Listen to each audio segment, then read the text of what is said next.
जय जिनेन्द्र सभी को। आज मैं प्रशंसा के विषय में कुछ बोलना चाह रही हूँ कि प्रशंसा में फूलना कि विष पान के समान है। और मनुष्य पर्याय में तो हमारे आचार्यों ने भी कहा है कि मान की ही मुख्यता होती है। प्रशंसा का मतलब क्या? प्रशंसा में प्रसन्न होना का मतलब ही है मान कषाय। ठीक है, तो ये मान कषाय की मुख्यता है मनुष्य पर्याय में।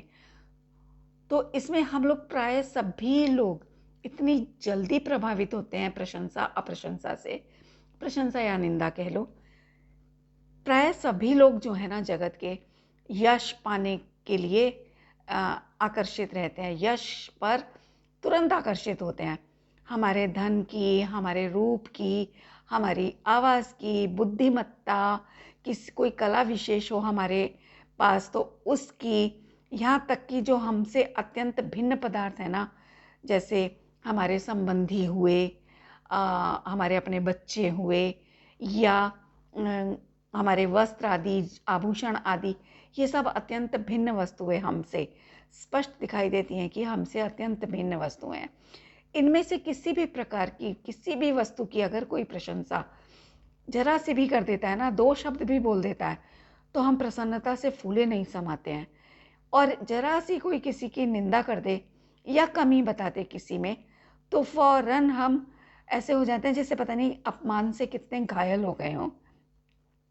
तो मैं ये सोचती हूँ कि ये मान सम्मान, प्रशंसा आदि वास्तव में है क्या चीज़? थोड़ा सा गंभीरता से अगर इस पर विचार करें तो समझ में आएगा कि प्रशंसा जो है ना, वो वह एक मीठा और धीमा जहर है। ध्यान से सुनिएगा, प्रशंसा जो है एक मीठा और धीमा असर करने वाला और खाते समय मीठा लगने वाला ऐसा जहर है कि जहर को अगर हम पी भी रहे हैं ना, तो हमें आभास भी नहीं हो पाएगा कि ये जहर है, क्योंकि मिठास है उसमें और धीमे धीमे असर करता है, तो तुरंत पता ही नहीं चल पाएगा कि हम जहर पी रहे हैं। ऐसा जहर है जो हमारी चेतना को धीरे धीरे ढकता चला जाता है और विवेक को कुंठित करता चला जाता है, और इस प्रकार निरंतर हमें भाव मरण की ओर ले जाता है। ऐसा ये जहर है। तो एक दिन क्या हुआ, जब मैं वहीं केरल के जंगलों में गई हुई थी, तो शाम को सैर कर रही थी मैं वहाँ पर, तभी वहाँ सामने मोर दिखाई दिया। उसको देखते ही मेरा मन एकदम प्रसन्न हो गया। आखिर मोर को देखकर तो बच्चा हो, जवान हो, बूढ़ा हो, सभी प्रफुल्लित हो ही जाते हैं। तो मैं भी बहुत प्रसन्न हो गई। लेकिन तभी मैंने विचार किया कि इस मोर को देखकर मुझे इतना हर्ष क्यों हो रहा है? तो इस मोर के दर्शन से आखिर मुझे लाभ क्या होने वाला है? ये सब मैंने विचार किया तो मुझे मेरे ही अंतर्मन ने जो उत्तर दिया, उसने कहा मेरे अंतर्मन ने कि ये बहुत खूबसूरत राष्ट्र पक्षी है। फिर वही अंतर्मन ने दोबारा अपने आप से प्रश्न किया कि अरे, खूबसूरत राष्ट्र पक्षी है तो क्या हुआ? खूबसूरती और राष्ट्र पक्षी की उपाधि से विभूषित होना तो भैया इसके यश कर्म प्रकृति का उदय है ना, उसके कारण इसकी प्रसिद्धि हो रही है। लेकिन उससे मेरा क्या हित है? ये प्रश्न अंतर्मन ने प्रति प्रश्न किया अपने आप से। बल्कि ये भी कहा, अंदर से जवाब आया मेरे मन से कि इस प्रकार से इसको देख करके प्रसन्न होना, जो मैं प्रसन्न हो रही हूँ, उससे तो ऐसा लगता है कि जैसे मैं कर्म को ही चाह रही हूँ, क्योंकि कर्म बंधी तो होगा ना, मान कषाय से प्रसन्न हो रही हूँ मैं उसको देख करके। तो पर में प्रसन्न हो रही हूँ, तो उससे तो मेरे ही कर्म बंधने वाला है। तो सीधी सी बात है कि भाई लोक में हम जिसे भी चाहते हैं ना, जिससे भी हम प्रभावित होते हैं, उसके जैसे ही हो जाना चाहते हैं।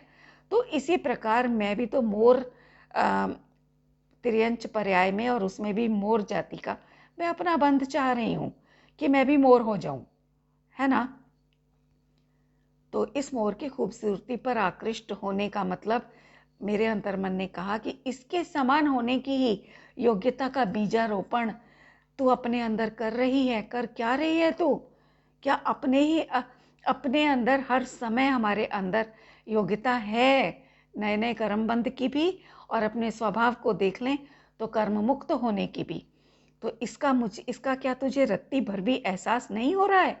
ऐसा मेरे अंतर्मन ने प्रश्न किया और फिर ये कहा, मुझे बहुत तरह तरह से संबोधन दिया अपने आप को कि अपनी इस खूबसूरती का, जिस खूबसूरती के कारण इसे राष्ट्र पक्षी की उपाधि से सम्मानित किया गया, जिस खूबसूरती पर इसकी दुनिया रीझती है, ऐसी अपनी खूबसूरती और अपनी इस राष्ट्र पक्षी की उपाधि का इस मोर तक को तो ज्ञान नहीं है। वो तो खुद इनके कारण मान में फूल नहीं रहा है, और तू है कि अपनी इसकी खूबसूरती का निर्णय तूने किया और उस पर मोहित भी हुई जा रही है। इसे नहीं पता कितना खूबसूरत है, ये तो सिर्फ अपने तिर्यंच गति के दुखों से दुखी है, बेचारा पीड़ित है, और तू इसकी खूबसूरती बाहरी देख करके खुश हुई जा रही है, इस पर मोहित हुई जा रही है। कैसा पागलपन है ये। उसे तो ये भी नहीं पता कि उसकी इस विश्वविख्यात जो खूबसूरती है उस पर कोई मुग्ध हो रहा है। उल्टा वो तो हिंसक वन्य प्राणियों से मारे जाने के भय से हर पल आतंकित है। उसके खूबसूरत पंख ही तो उसकी मौत का कारण बनते हैं। इंसान भी देखो उसके खूबसूरत पंखों के लिए कितने मोरों की जान ले लेते हैं ताकि उनके पंख प्राप्त कर सके। इस प्रकार उसकी खूबसूरती उसकी मौत का कारण बन रही है और तू उसको देख करके खुश हो रही है। इस प्रकार मेरे मन ने मुझे काफ़ी संबोधन दिया और मैं वहाँ से हटी। कुछ आगे गई तो मैंने क्या देखा, वहाँ पर एक बरगद और पीपल का पेड़, जंगल में बहुत होते हैं बरगद पीपल के पेड़, नीम के भी बहुत थे। तो मैंने कुछ लोगों को वहाँ पर बरगद और पीपल के पेड़ों को पूजते देखा। मुझे उनकी धर्म मूर्खता पर सच कहूँ तो आश्चर्य भी बहुत हुआ। मोर वाली बात यहाँ भी घटित हुई कि वे जो वृक्ष थे वे भी अपनी यश प्रकृति के उदय में पूजे जा रहे थे, लेकिन वे अपने इस पूज्यपने से पूरी तरह बेखबर थे। हो सकता है कि जलते दीपकों की गर्मी से उन्हें परेशानी भी हो रही हो, कि दीपक जला करके लोग पूजा कर रहे थे ना उनकी, तो और जो वो पूजा हो रही थी उनकी, तो उस पूजा के सॉरी, वो जो दीपकों की गर्मी उनको पहुंच रही होगी, बहुत सारे दीपक जले थे तो उनकी गर्मी भी काफ़ी रही होगी अच्छी खासी, तो उसके गर्मी के कारण क्या मालूम उन्हें तकलीफ भी हो रही हो। दीपकों की गर्मी से अगर वे आहत महसूस कर रहे हों तो इसमें कोई आश्चर्य भी तो नहीं है ना। लेकिन हम लोग तो इतने मूढ़ हो चुके हैं, हमारा ज्ञान, हमारा विवेक इतना मूढ़ हो चुका है कि उनकी वेदना को समझ ही नहीं सकता। हम तो मिथ्यात्व के हाथों की कठपुतली बने वास्तव में विवेक शून्य होकर के ना उस मिथ्यात्व के इशारों पर बस नाचे ही जा रहे हैं। तो इन दो प्रसंगों से मुझे जो बात समझ में आई वो मैं आपके साथ शेयर कर रही हूँ कि यश और अपयश कर्म प्रकृतियाँ जो हैं वो सिर्फ हमें ही नहीं होती, मनुष्य को ही नहीं होती। हमें अपना यश अपयश तो बहुत दिखाई देता है, लेकिन ये दोनों कर्म प्रकृतियाँ एक इंद्रिय जीवों को भी होती हैं, पशु पक्षियों को, तिर्यंचों को, सबको होती हैं। तो फिर इसलिए हमें अपनी प्रशंसा में सीना चौड़ा करने की कोई आवश्यकता नहीं होनी चाहिए।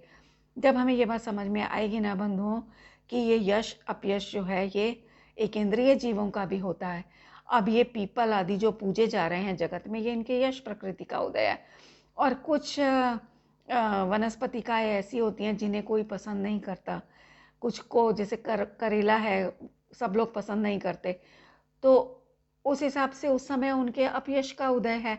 जिस समय कोई पसंद नहीं कर रहा है करेले को, उस समय उसके अपयश प्रकृति का उदय है ना। तो इस प्रकार अगर हम देखें तो हमें ये समझ में आएगा कि हमें अपनी प्रशंसा में सीना चौड़ा करने की कोई ज़रूरत नहीं है। जिस प्रकार ये पेड़ पंछी आदि जो हैं प्रशंसा योग्य कोई कार्य नहीं करते, फिर भी प्रशंसा पाते हैं, पूजे भी जाते हैं, उसी प्रकार हम भी अपने आज के कार्यों के कारण नहीं बल्कि पूर्व के बांधे हुए कर्मों के उदय के कारण ही मान और अपमान पाते हैं। क्योंकि यही अटल सिद्धांत भी है ना कि मान अथवा अपमान हमारे आज के कार्यों से नहीं बल्कि पूर्वकृत कर्मों के उदय से ही मिलता है।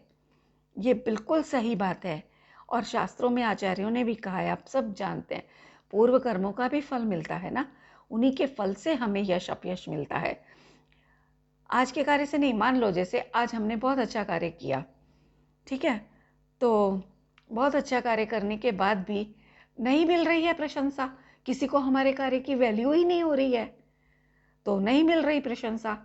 कार्य बहुत अच्छा किया है, जगत भी उस कार्य को प्रशंसनीय मानता है, कोई ऐसा कार्य हमने किया सपोज, लेकिन हमारे को उस समय यश प्रकृति का उदय नहीं होने के कारण वो हमारे परिवार वालों को नहीं रुच रहा है, किसी को नहीं रुच रहा है हमारा वो कार्य, तो हमें प्रशंसा भी नहीं मिलेगी, या हमारे कार्य किए गए कार्य का श्रेय किसी और को भी मिल जाता है, कई बार ऐसा भी देखा जाता है।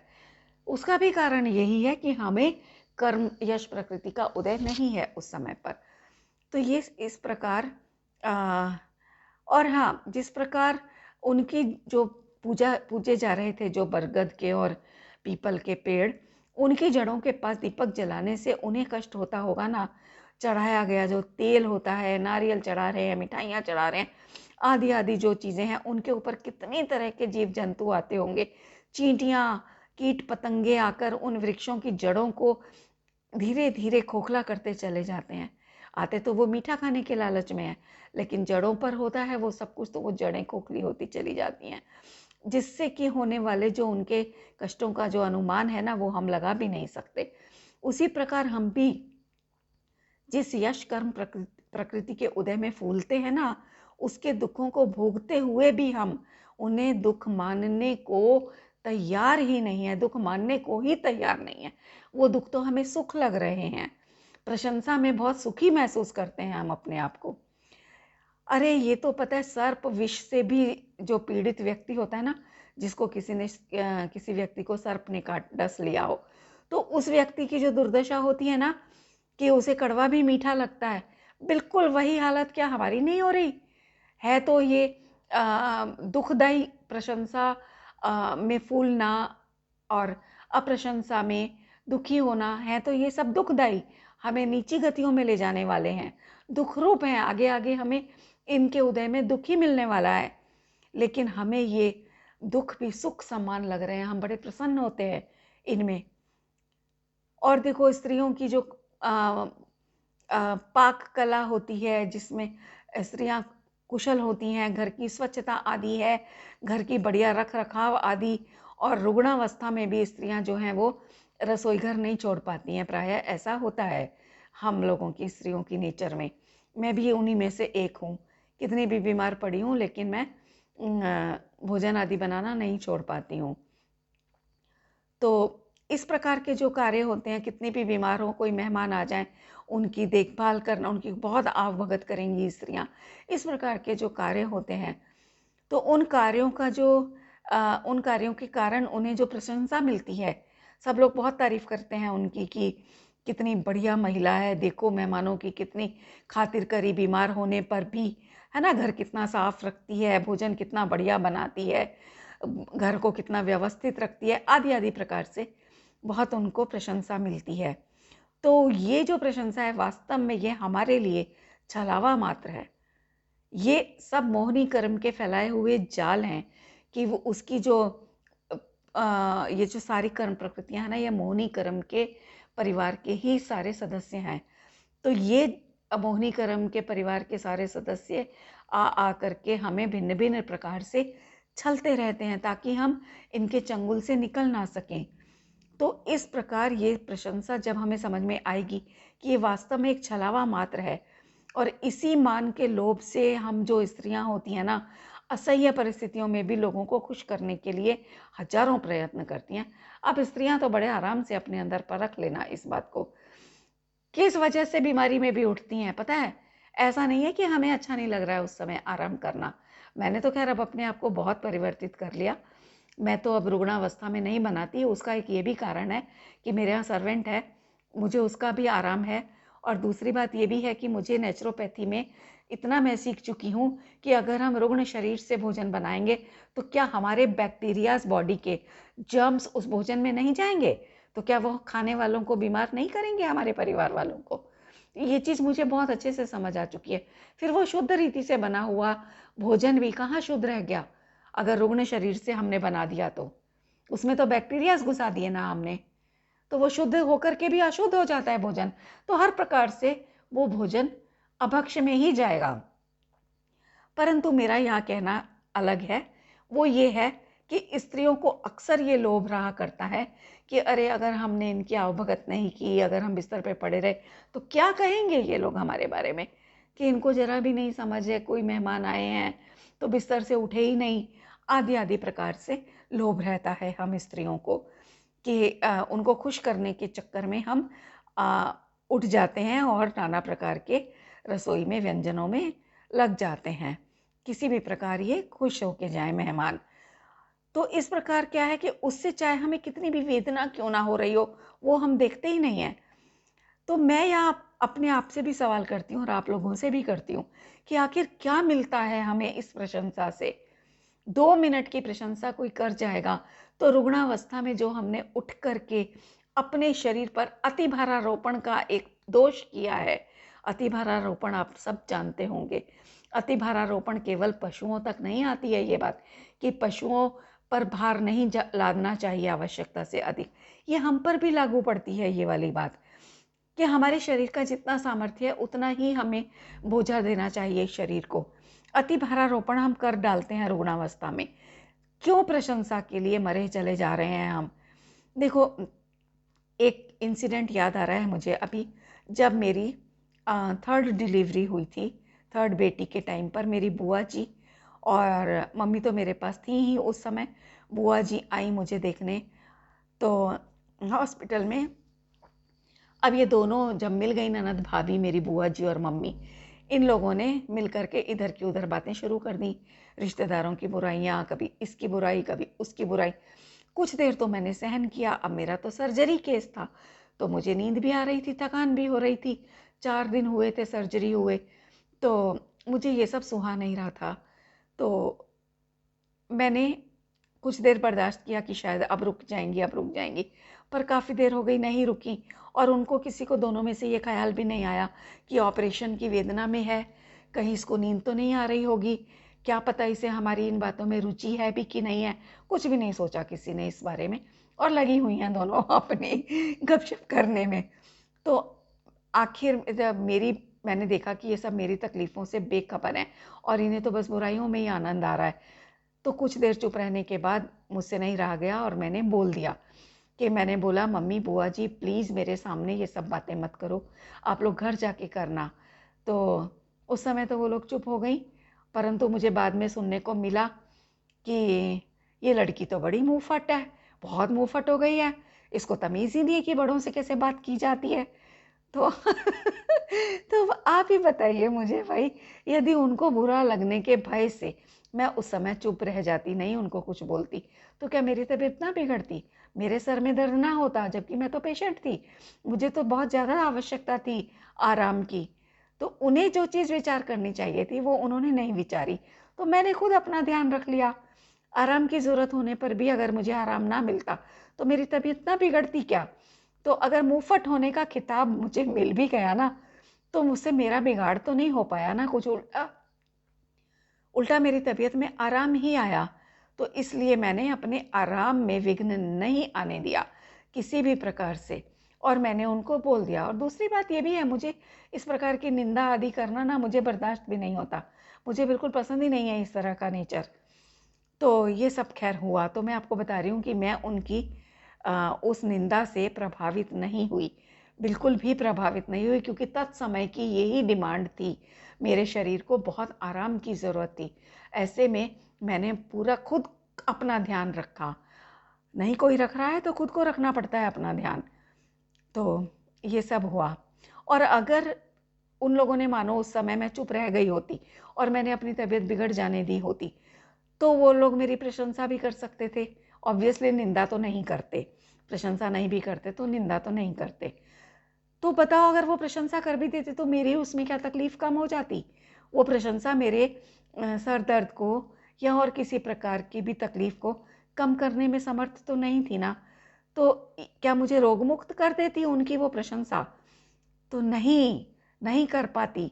इसीलिए आने वाला जो मेहमान होता है ना, वो अपनी आवभगत की अपेक्षा छोड़ करके उचित भोजन आदि में हमारी सहायता कर सकता है। अगर चाहें तो मेहमान इस तरह के आएँ तो बहुत स्वागत है उनका।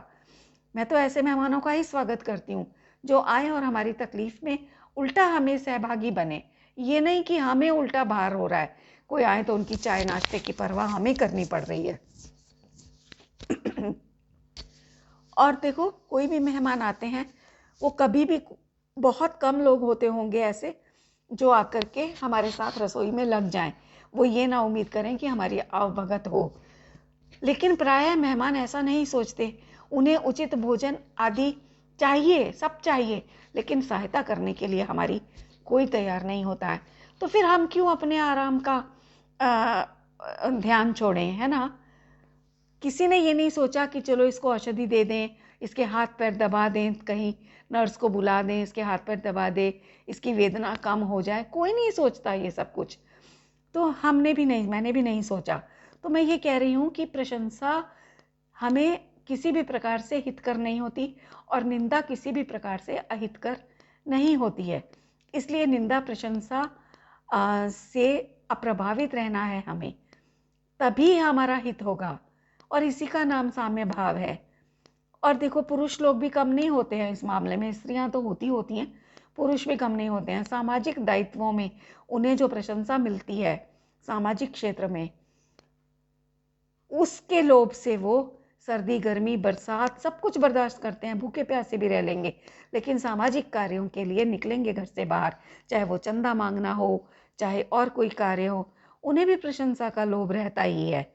घर में उपलब्ध एसी आदि का आराम भी छोड़ने को तैयार हो जाते हैं, रोग आदि की भी परवाह नहीं करते हैं, रात दिन समाज की सेवा में लगे रहते हैं, खूब दान आदि देकर के प्रशंसा पाते हैं। मैं देखती हूँ इन धनाढ़ लोगों का आए दिन सामना पड़ता रहता है किसी ना किसी से। दान दे देंगे अच्छे खासे, खूब दान देने के बाद भी सुनने को कहीं ना कहीं ये किसी ना किसी के मुंह से मिल ही जाता है, इतना पैसा दिया, हमारा तो नाम ही दूसरे नंबर पे लिखवाया या चौथे नंबर पे लिखवाया, जबकि दान तो हमने इतना दिया था, हमारा नाम अनाउंस नहीं किया गया या लेट किया गया। इस तरह की बातें प्रायः सुनने को मिलती रहती हैं। तो क्या फ़ायदा ऐसी समाज सेवा का, क्या फ़ायदा ऐसा दान देने का, क्या लाभ हो रहा है तुम्हें। और मैं कहती हूँ अगर प्रशंसा मिल भी जाए, पहले नंबर पर तुम्हारा सम्मान भी कर दिया जाए, नाम भी बोल दिया जाए, तो उससे तुम्हें क्या लाभ होने वाला है, ये बताओ। दानदातार को क्या लाभ होने वाला है उस प्रशंसा से। देखो, एक बार मैं बताती हूँ आपको एक और इंसिडेंट। हमारे ही समाज की एक श्वेतांबर समाज की लड़की थी, शादीशुदा थी वैसे तो वो, हम लोगों ने बहुत साल पहले एक्यूप्रेशर का कोर्स किया था, तो वो भी समाज के और पड़ोसियों को सबको बुला करके सबके एक्यूप्रेशर करती रहती थी वो लड़की, और बहुत अच्छे और सरल मन से करती थी, बहुत भावों से करती थी। तो और एक्यूप्रेशर तो ऐसी चीज़ है जिसमें अपनी शक्ति बहुत ज़्यादा व्यय होती है करने वाले की। वो चीज़ उसको भी प्रभावित कर गई, वो बच ना सकी और खुद ही बीमार रहने लगी। तो एक दिन उसने बहुत दुखी स्वर में मुझसे कहा, कहती आंटी, मैंने सबकी सेवा में अपनी शक्ति क्षीण कर डाली। मेरे ससुराल वाले मुझे समझाते भी थे, पर मैं नहीं मानती थी। मुझे अच्छा लगता था कि मेरी वजह से किसी को आराम आता है तो, और सब लोग मेरी प्रशंसा बहुत करते थे कि ये कितनी बढ़िया एक्यूप्रेशर करती है, हमें बहुत आराम आता है। मुझे बहुत अच्छा लगता था उस समय प्रशंसा सुन करके, मुझे उत्साह बढ़ता था मेरा, और मैं और भी ज़्यादा मन से लोगों को एक्यूप्रेशर दिया करती थी। ये सारी बातें उसने मुझे कही। फिर बोली कि लेकिन आंटी, अब जब मैं बीमार पड़ गई हूँ और मुझे एक्यूप्रेशर की ज़रूरत है, तो कोई भी मेरी सेवा करने नहीं आ रहा है।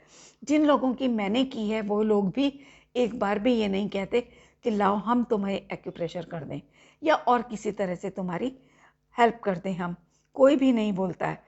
तो इस प्रकार से उसने सबका एक्यूप्रेशर करना बंद कर दिया। धीरे धीरे उसका मन खत्म हो गया। कहने का मतलब कि जिस प्रशंसा से वो उत्साहित होकर के और एक्यूप्रेशर करती थी, वहीं जब उसको खुद को आवश्यकता पड़ी एक्यूप्रेशर की या किसी की हेल्प की, तो जब लोगों ने उसकी हेल्प नहीं की, तो उसकी वो सारी प्रशंसा उल्टा द्वेष में कन्वर्ट हो गई। ये मेरा कहना है कि इसलिए हमें प्रशंसा से बहुत अधिक सावधान रहने की ज़रूरत है। तो और जो कोई अगर जीवन भर किसी ने बहुत दान दिया हो मान लो, और कभी कोई असमर्थता आ जाती है, बड़े बड़े करोड़पतियों के जीवन में भी कभी कभी ऐसी समस्या आ सकती है कि वो नहीं दे पाते पूरा भरपूर दान जिस तरह से अब तक दिया था, किसी समय में ऐसा हो सकता है। अगर वो उस किसी समय में परिस्थितिवश भरपूर दान नहीं दे पाए तो उन्हें लोग कंजूस कह करके भी तिरस्कृत करते हैं। ऐसा मैंने खुद देखा है, अपनी आंखों से देखा है। और जिनके गले में बाहें डाल करके घूमते थे ना, उन्हीं की पीठ पीछे बुराइयां करते भी लोग मैंने देखे हैं, आपने भी देखे होंगे। तो आप सभी किसी ना किसी रूप में प्रशंसा के इस दुष्प्रभाव से परिचित तो हैं ही। ऐसे लोगों पर हंसी भी आती है, दुख भी होता है। सब कुछ जानते समझते हुए भी अंधे बने हुए हम खुद को ठगने का अवसर दुनिया को दे रहे हैं। प्रशंसा के लोभ में हम वो सब करने को तैयार रहते हैं जिसे करने की हमारी सामर्थ्य भी नहीं होती है, अथवा जिसे करने के लिए हमारा मन खुश नहीं होता है। फिर भी करते हैं कि कहीं हमारी छवि मलिन ना हो जाए। तो हे मम प्रिय चेतन, जरा विचार तो करो कि 4 दिन की इस प्रशंसा से तुम्हारा क्या भला होने वाला है। प्रशंसा भी कैसे और कितने लोगों के द्वारा, चंद लोगों के द्वारा, कुछ 100 या कुछ 1000 कशाई अन्यायियों द्वारा प्राप्त प्रशंसा। क्षमा चाहूंगी मैं ये शब्द इस्तेमाल कर रही हूँ, लेकिन ये बिल्कुल सही बोल रही हूँ कि जो दुनिया है ना, कशाई है, सारी अन्यायी लोग हैं। क्यों ना होंगे, क्योंकि अनंत अनुबंधी से तो ग्रसित है। तो अगर मैं इन्हें कशाई अन्यायी कह भी रही हूँ तो कुछ गलत नहीं कह रही हूँ। तो ऐसे लोगों की प्रशंसा से हम प्रभावित हो जाते हैं जिन्हें खुद को नहीं पता न्याय क्या है, अन्याय क्या है। अन्याय को तो वो न्याय समझते हैं, कषायों को तो वो सुख कर मानते हैं। ऐसे लोग, दोषों की तो प्रशंसा करते हैं ये लोग, और प्रशंसा की निंदा करते दिखाई देते हैं। ऐसे लोगों से प्राप्त प्रशंसा से हम प्रभावित हो जाते हैं, और वो भी कब तक? उनके जीवन रहने तक। बस अगली पीढ़ी तो तुम्हारा नाम तक भी नहीं जानेगी। जिस प्रकार हमें आज अनंत सिद्धों चक्रवर्तियों के नाम तक नहीं मालूम है, फिर हम किस गिनती में हैं? कभी ये तो सोचें हम। क्या दुनिया में सिर्फ हम ही प्रशंसनीय व्यक्ति हैं? हे मेरे भोले मन, हे चेतन, जरा विवेक से तो विचार करो कि तुमसे भी अधिक प्रशंसनीय कार्य करने वाले लोग इस दुनिया में विद्यमान हैं। चक्रवर्ती को अपना नाम लिखने के लिए पहले वाले चक्रवर्ती का नाम मिटाना पड़ता है। आप सबने सुनी होगी ये भरतेश वैभव में, पढ़ी थी मैंने ये कथा, कि भरत जी जब चक्रवर्ती होते हैं उनकी कंडीशन होती है, कौन सा पर्वत होता है वो मुझे नहीं पता, उस पर्वत पर जाकर उन चक्रवर्ती को अपना नाम लिखना पड़ता है। तो जब वो गए तो उन्होंने देखा पूरे पर्वत पर इतने नाम खुदे हुए, इतने नाम लिखे हुए कि कहीं एक नाम उनको लिखने के लिए स्थान नहीं दिखाई दिया। उनको अपने से पूर्ववर्ती किसी एक चक्रवर्ती का नाम मिटाना पड़ा, तब अपना नाम लिखना पड़ा। ऐसा है। तो फिर ये मान किस काम का? ये निरर्थक है, बिल्कुल बेकार है। तो ये सब देख करके हमें ये महसूस होना चाहिए कि हमसे पहले कितने चक्रवर्ती और हो गए। सारे चले गए ना इस देह को छोड़ करके। कहाँ कहाँ गए वो तो छोड़ो, चक्रवर्ती नरकों में भी जाते हैं, आपको मालूम होगा। सभी चक्रवर्ती भरत जी की तरह मोक्ष जाते हो ऐसा नहीं है। सगर ही नाम था ना उनका, राजा सगर या शुभम चक्रवर्ती थे। नाम में मैं कंफ्यूज हो रही हूँ, आप लोग देख लीजिएगा क्या नाम था। तो वो भी चक्रवर्ती थे और वो भी मर करके नरक गए थे। आपको पता होगी कहानी। पानी पर उन्होंने नमोकार मंत्र लिख दिया था अपने बचाव की खातिर। देव ने आकर के जब उनको मारने के प्रोग्राम से देव आया था भेष बदल करके। ये वो कहानी है, मैं बढ़ाऊंगी नहीं वीडियो को कहानी सुना करके। तो चक्रवर्ती नरक भी जाते हैं, तो किस काम का ये सम्मान प्रशंसा कि जो चक्रवर्तियों तक को नरकों में पटक देती है। तो हम किस गिनती में हैं? यदि हमें उन सबके सामने खड़ा किया जाए ना बंधुओं, तो हम अपनी आंखें भी उठा नहीं पाएंगे। इतने शर्मिंदगी से हमारी नजरें झुक जाएंगी कि किस नाम पर हम इतरा रहे थे। मेरे एक बार जब मैंने स्विमिंग सीखी थी तो मेरी जो स्विमिंग कोच थी, उन्होंने मुझे बोला, मैंने जब सीखी थी तो मैं 3-3 घंटे का मैंने बैच लिया हुआ था, 3 बैच लगातार मैंने पे किया। मुझे बहुत इंटरेस्ट आया कि फर्स्ट टाइम लाइफ में मैंने स्विमिंग सीखा है। और मेरी फिजियोथेरेपिस्ट ने मुझे बोला था, ये करीब बात है 9 साल पहले, मैंने 8-9 साल पहले मैंने स्विमिंग सीखी थी, तब की बात है। तो तब मेरी कोच ने मुझे कहा कि यहाँ पर सीनियर सिटीजन्स की डिस्ट्रिक्ट लेवल की वो स्विमिंग कंपटीशन के लिए फॉर्म भरे जा रहे हैं, आप भी भर दो, आप तो पक्का इसमें विन करोगी। तो और मुझे भी विश्वास था कि मैं जीत सकती हूँ। लेकिन मैंने नहीं भरा। मैंने अपने आप से उस समय सवाल किया कि अगर मैं जीत गई, मान लो मैं फॉर्म भर देती हूँ और मैं जीत भी जाती हूँ, तो उससे क्या लाभ हो जाएगा मेरा? प्रशंसा मिलेगी, मेडल मिल जाएगा या कोई सर्टिफिकेट मिल जाएगा, तो शील्ड मिल जाएगी ज़्यादा से ज़्यादा क्या होगा, अखबार में नाम छप जाएगा, क्योंकि डिस्ट्रिक्ट लेवल का होना था। तो उससे मेरा क्या लाभ हो जाएगा? अखबार रद्दियों में जाएगा और मैं उससे मान कषाय पुष्ट कर लूँगी, तो मेरा अहित ही होगा मान कषाय पुष्ट होने से। और अगर मैं हार गई, मान लो नहीं जीत पाई, तो क्या होगा? तो दीनता मेरी पुष्ट होगी, है ना? तो और जीत में भी होने वाली प्रशंसा जो मिलेगी भी, तो वो कितनी क्या होगी? अंधों में काना राजा वाली ना, कि गिनती के तो लोग होंगे, उसमें कितने होंगे? 10, 20, 50। उनमें अगर मैं जीत भी गई, तो बाकी की जो दुनिया भरी पड़ी है बड़े बड़े तैराकों से, उनको अगर मेरे सामने ले आओगे, तो फिर मैं कहाँ जा कर के टिकूंगी? तो ये सब मैंने सोचा कि मेरा तो हर प्रकार से अहित है, मानकशाय से भी, दीनता से भी, दोनों से मेरा अहित है। इसलिए मैंने प्रतियोगिता में भाग नहीं लिया। मैंने सिर्फ एक्सरसाइज के तौर पर फिजियोथेरेपिस्ट के कहने से सीखा और उसको वहीं तक रखा। मैंने किसी प्रतियोगिता में भाग नहीं लिया। ये सब मुझे मेरे जैन धर्म ने ही तो बचाया ना। सोचो, ये इतने जो विचार चले मुझे उस समय पर, वो जैन धर्म की ही तो देन थी। अगर ना स्वाध्याय किया होता, ना स्वाध्याय की बातों पर चिंतन मनन किया होता, तो ये परिणाम मुझे कभी आ ही नहीं सकते थे वहाँ पर। और मैं भी और दुनिया की तरह से हो सकता था, मैं फॉर्म भर देती और पार्टिसिपेट कर बैठती। तो एनीवे, जो भी रहा, तो वास्तविक सम्मान तो मेरा तब होगा जब विश्व की महानतम हस्तियां, सुनिएगा ध्यान से, महानतम हस्तियां एक स्वर में मेरा यशोगान करेंगी। और ऐसा यशोगान करेंगी नहीं, कर रही हैं। महानतम हस्तियां कौन है?